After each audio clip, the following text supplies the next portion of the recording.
Jeff and Jeremy in the Morning podcast brought to you commercial free by another podcast. You've subscribed to ours, now subscribe to theirs. It's the Slow County Real Estate Podcast with Hal Swayze. When you're done with this, go listen to something that will actually enrich your life. California DRE 011111911.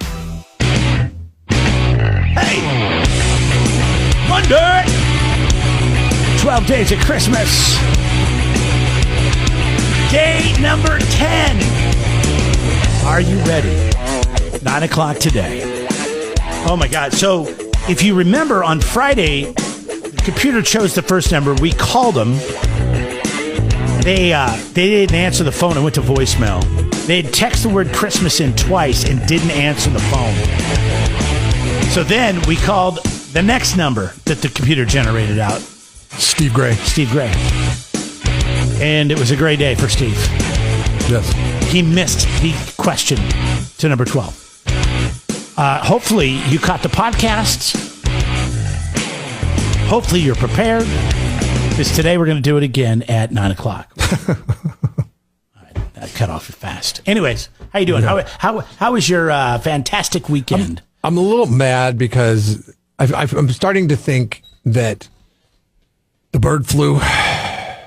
The bird flu? What are you talking about? Is the best thing that has ever happened to the poultry industry because eggs are When was there a bird flu? Where was I? So there was like 7 birds were tested for having the bird flu in Arizona. And that's a pandemic or epidemic? No. No, it's an excuse to raise the prices on eggs is what it is. 7 birds got sick. 7 birds. Now, dude, this is what they do. Justin, Jeff, I've been telling you, the farm raised eggs. It doesn't affect farm raised eggs. The fear mongering that takes place. Quit going to the store, man. Quit getting the white State eggs. of California is like, oh my gosh, one of our neighboring states has bird flu. Okay. We're going to start checking the birds over here for bird flu. Do they force all the birds to get a vaccine, or they can't be in the coop? Yes, they do. Listen, if you don't get this vaccine, you're out of the coop, man, and you're on your own. Oh, free range? Okay. Now they're saying that the trajectory of the bird flu outbreak is unclear and egg prices will approach record highs. I love eggs. I buy mine. I love eggs. Is my favorite. It's my favorite thing to eat. I love eggs too. So the ones that 2 years ago and 4 years ago, when egg prices went up, it seems like it happens every 2 years, right? Right. 2 years ago, it was a bird flu. 4 years ago, it was pandemic. So egg prices. It was just hard to get anything, 4 years ago. Right. So everything went up in price. And it was that way for like 2 years at least because nobody would do anything about it. Well, yeah, that's how it is. How many eggs do you think you eat a week, Jeff? How many eggs? Just you? 12. I'm a dozen. Yeah. And how do you like your eggs? I like them always. Boiled. I boil some. I eat some. I love over easy. Boiled, hard boiled. Hard boiled, yeah. I've never heard of it. I was picturing you actually boiling water, cracking the egg, and dumping it into the water. That is one way you can kind of poach an egg if you have a certain device, but I don't like poaching eggs that way because they're so watery. What are you doing? We went camping one time or I shouldn't call it camping because you would not consider it camping. It was getting an Airbnb in the woods and going sledding. What does that mean? You were in a cabin or were you in a Yeah, it was a cabin. It was a cabin. It was actually, the cabin was nicer than my house. Okay. That's not camping. But we shared it with two other couples. And one of the people, I don't want to, this is podcast. It's fine. I can mention it. One of the moms says, I'm going to go downstairs. I'm going to, that really narrows it down. One of the moms, there's only a few out there. I'm going to make some hot chocolate. So she takes water, fills one of the pots of the people at the Airbnb that had provided for us and starts boiling the water. Okay. But it was like a spaghetti pot. And I'm like, that's an absurd way. But it was for a lot of people because everybody wanted hot chocolate. And there's I think there was 10, 12 people staying there. And the kids. They didn't have a teapot, to put on the stove and boil water that way? Right. That's how I would have done it. Was there a teapot there sitting on the stove and she chose to use a pot? And then if there was not enough water, I would have reboiled another pot, and then wait, we did would she have had use it in the shifts. big ass pot like you make soup and stew and Spaghetti. boil potatoes in and like yes, a stew pot. Okay, a stew pot. She starts fills it with water, starts boiling the water, like that's a lot of water, and then when it starts boiling, she starts opening up packets of hot chocolate and dumping them in there, and I'm like, oh, you make hot chocolate like that all the time? She's like, yeah. Instead of the cup, just dump 20 packs. I mean, how many? I mean, that sounds like a lot of water. I mean, yes, like a Costco case of hot chocolate. Worst hot chocolate I've ever had. Nobody drank their hot chocolate. Watered down. Nobody. And then she served it up with a ladle. I knew it. I was going to ask you if she'd use a soup ladle. Well, House, you can't pick that son of a bitch up. It's too big. It's too heavy. I was like, whoa, man. No wonder your kids are so skinny. Jeff and Jeremy in the morning. Yeah, baby. One of the more exciting court cases of the year and celebrity crime, I guess, if you will, has been settled. This is bizarre. It seems like a lot of time considering the crime. But we'll tell you about the verdict in the Morgan Whalen throwing a chair off of a rooftop bar in Nashville and almost hitting a police officer down below. Wasn't that like 7 stories or something like that? Yeah, he was up. It was some other country star's bar, and of course he had too much to drink. I actually have some audio from the courtroom. He found out that his ex-girlfriend was getting married. Yeah. And in true country music fashion, just hucked the chair right off the roof. So this is the second time he's gotten in trouble being intoxicated. I believe the first time he made some racial slurs. Mm-hmm. Yeah. Yes. And now he's on a rooftop. I mean, it's good he's not making racial slurs, but I don't know. What is he doing that we don't know about? You know, that's kind of my thing. But whatever, but he had to face the judge. The hand of justice came down last week. Yeah. Yeah, I think this is fascinating. All right, it's Jeff and Jeremy's Country Music Corner. Howdy do. Welcome to Jeff and Jeremy Discuss Country Music. I feel like we went back to the 70s. Or a theme park with some hokey dancing animatronics or something like that. So it came out on late last week, and we didn't get a chance to talk to him about it because we're caught up in 12 Days Bliss. But Morgan Wallen pled guilty for throwing the chair off the roof, and it was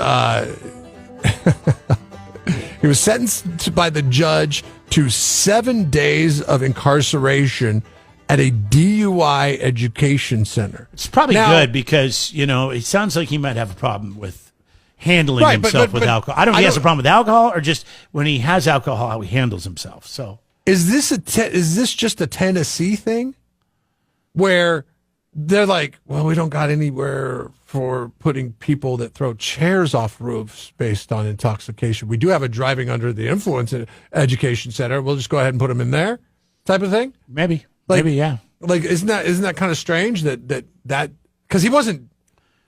maybe she'll explain it. I have some of the audio from the court. He's spending his time at a DUI education center. So nothing's going to apply to him because he threw a chair off of a roof. He wasn't driving. No, he was drunk. So it will apply to him. It will be a good thing. But some will, some won't. Like how to properly throw a chair if you're going to be intoxicated off of the 7th I'm imagining DUI Education Center isn't just about drinking and driving and how many cops are on the road and whatever. Okay. I would imagine it's about trying to tell you how to drink responsibly if you're going to drink. Maybe. I don't know. But here's the judge. It's called DUI, though. Yes, ma'am. All right. How far did you go in school, sir? I graduated high school. So you are... Are you asking him because he's a redneck? Okay. How far did you go in school? Or do you ask everybody that question? Hold on a second. I need to fire the music back up for this. Oh, it's going to be hard to hear her over this music, I think. Yeah, okay. I'll turn it down a little bit. Because it's a real bad microphone. But anyways, here's how far did you go in school? I made it through high school. I graduated high school. So you are able to read and write? Yes, ma'am. Are you taking any medication, prescription over the counter, or otherwise? No, ma'am. Have you consumed any alcoholic beverage or other intoxicant in the last 24 hours? What do you think he's going to say? Yes. Because, like, dude, the guy sings. So this could be a career ruiner for him because he's on, like, he gets 2 years probation too as part of this thing. And I don't know if he's, like, ordered not to. And a $350 fine, which I'm sure he. Yeah. Which, yeah, he'll be fine. He'll be fine to pay that, I'm sure. But the whole, like, his whole music catalog, from what I've heard of, is songs about drinking, songs about getting drunk, songs about falling in love while getting drunk. Yeah. Songs about, like, It can't all be about drunk, is it? Oh, it's got to be. I mean, I don't know. I don't listen to the whole catalog. You've heard enough to know that he likes singing about drinking. But 80% of the songs I've heard have some reference to alcohol in them. The judge is asking, have you had a drink in the last 24 hours? Now, I would think if I'm going to court, I would say no. He's going to say yes. In the last 24 hours. No, ma'am. Sir, you are charged. Oh, liar. I say you're a liar. Either your music's lying or you're lying. All right. Charged by way of what's called a criminal information. I need to talk to you about that just a little bit. Do you understand what it takes under the law to be found guilty of what you're charged with, sir? Yes, ma'am. I understand that you are entering a plea of guilty to 2 counts of reckless endangerment. You will receive a sentence of 11 months and 29 days, all suspended except 7 days. Yes. Reckless endangerment? And he's going to DUI school? Huh. I don't know. That's what I'm saying. It's like why not just put him in real jail? Why did DUI detention I'm center? guessing because he was intoxicated when he did it. So I remember that from the stories. Dude, he was intoxicated. well, yeah, I know, but still, it's like go to jail. And bad luck. Like, this guy's got my luck. Like, remember when I was at a what do you mean Red bad Robin? luck? You made he threw a chair off of 7-story building. Yeah, but he almost hit a group of 4 cops that were walking down the street. If it was just anybody else, nobody would have said anything. He could have got away with it. But 4 cops ran in there and like, we're going to tase this son of... I don't know. Who threw the chair? Oh, it's that mulleted gentleman over there. It's like back in my 20s, I was working a summer job, going to college. I was working a summer job, went out with a group of guys girls that we worked with, went to the Red Robin. We were sitting there having some beers and stepped out on the patio to have a cigarette with one other guy. I brought my beer with me. There was like a quarter of a beer left. They called the cops. I was on their property on the patio. Strict alcohol laws in the state of Washington, or at least at that time. Apparently, the patio was closed, and I was allowed to go out there and smoke, but I wasn't allowed to go out there with a glass of beer, which I finished and was sitting. That's a huge when the cops technicality. showed up. It was empty. It was like done by then, and he was like, Did you tell the judge, you're like, hey, listen, it was a patio at a restaurant. My assumption was that I could go outside on the patio at the restaurant in which I bought the beer and finish the beer. Yes. And what did the judge say? They reduced it. They reduced it to like a $25 or something fine. It was nothing. That one I got away with. But it's dealing with the hassle. But I was really getting good at my wife reading for the blind. So I was like, hey, I can read for the blind. I'm really good at that. That was a different charge. I'll give you $25 worth of reading for the blind. All right, so Morgan Wallen has to go to jail for 7 days, but it's going to be a DUI education center, and he has to pay a $350 fine. Oh, imagine how happy them Tennesseans are going to be. Oh, my God, I'm going to DUI detention center with Morgan Wallen? People probably drinking and driving tonight. I got to get my ass in there. Jeff and Jeremy in the morning. Open at 6 a.m. On 93.3 KZZ. All right, so I think on Friday you said, are you paying attention to this drone thing?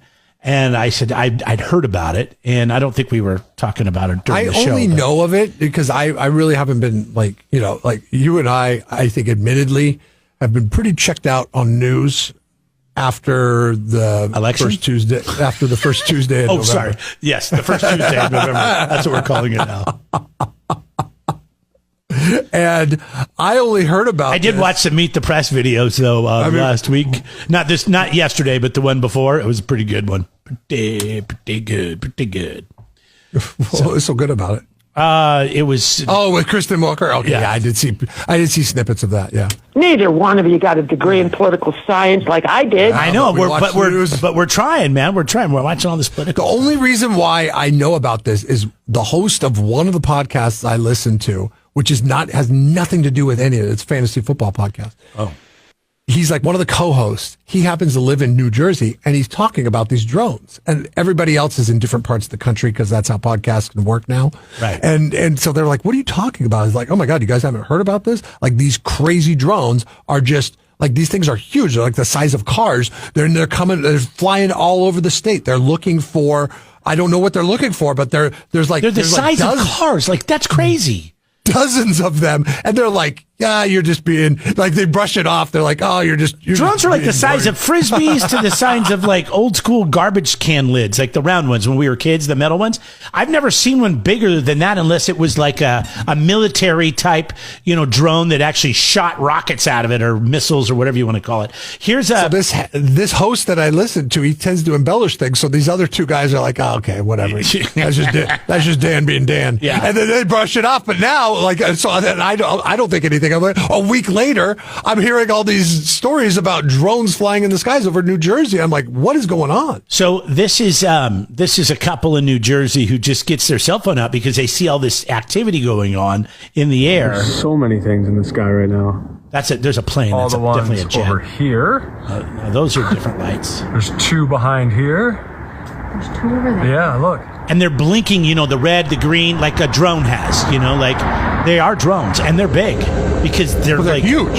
Yeah, they're huge. I mean, this thing, like they're tantamount to like what a war drone would be, like a payload drone. Oh, here's Congress.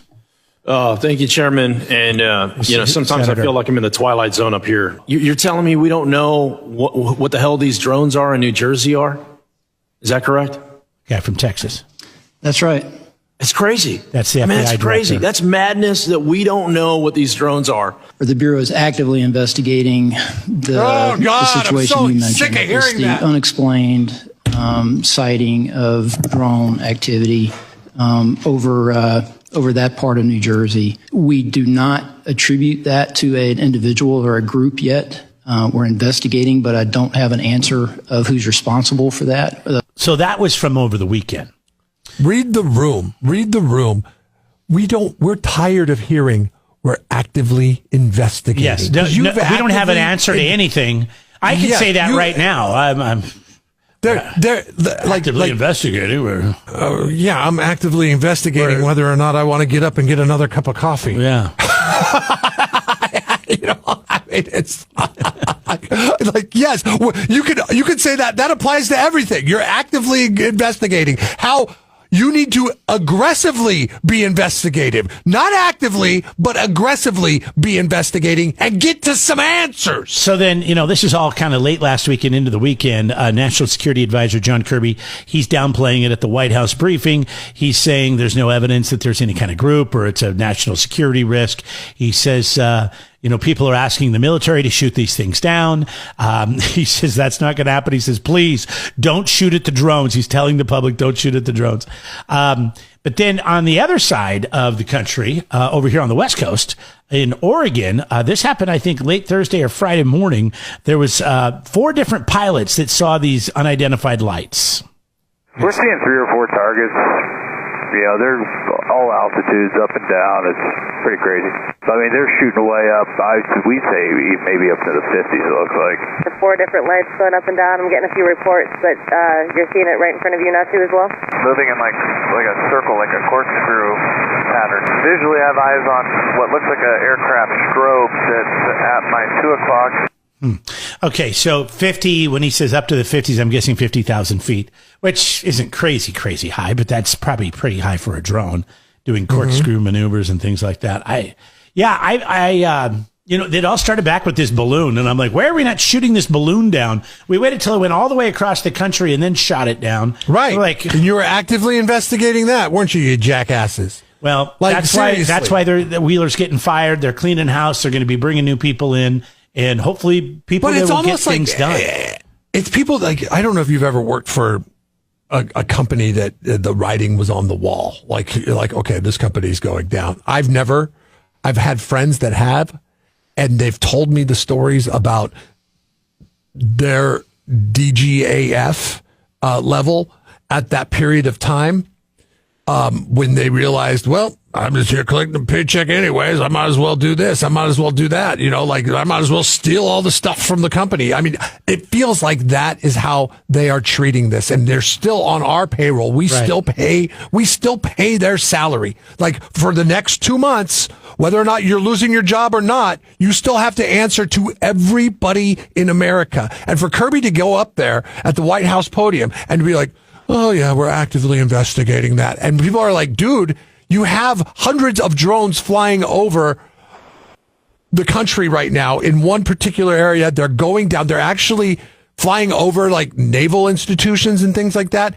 And you're like, well, we're actively investigating. Yeah, we're investigating. Like the same BS. How about you do something about it? A balloon, Tell us what you're doing about that traveled 10 miles an hour goes across the entire continent. It takes a week to do it. And then when it finishes, they're like, okay, now we can shoot it down. And they're like, no, you should have shot it down in the beginning. You did. So I don't know if they're going to shoot any down. I don't know if they have shot any down, but that is the... this is why drones are bad inefficiency news. of government. But like, if you don't know what it is... Drones are bad news as long as they're managed. And we're not managing them. So, yes, this is not hobbyist drones. This is something else going on. Yeah. So hopefully maybe we'll find out something else today. If it's a hoax, it's a hoax, and you shot down the hoax, and you stopped the joke from happening. If it is a threat, you shot the threat. Just shoot them down. Jeff and Jeremy in the Morning podcast brought to you commercial-free by another podcast. You've subscribed to ours, now subscribe to theirs. It's the Slow County Real Estate Podcast with Hal Swayze. When you're done with this, go listen to something that will actually enrich your life. California DRE 01111 911.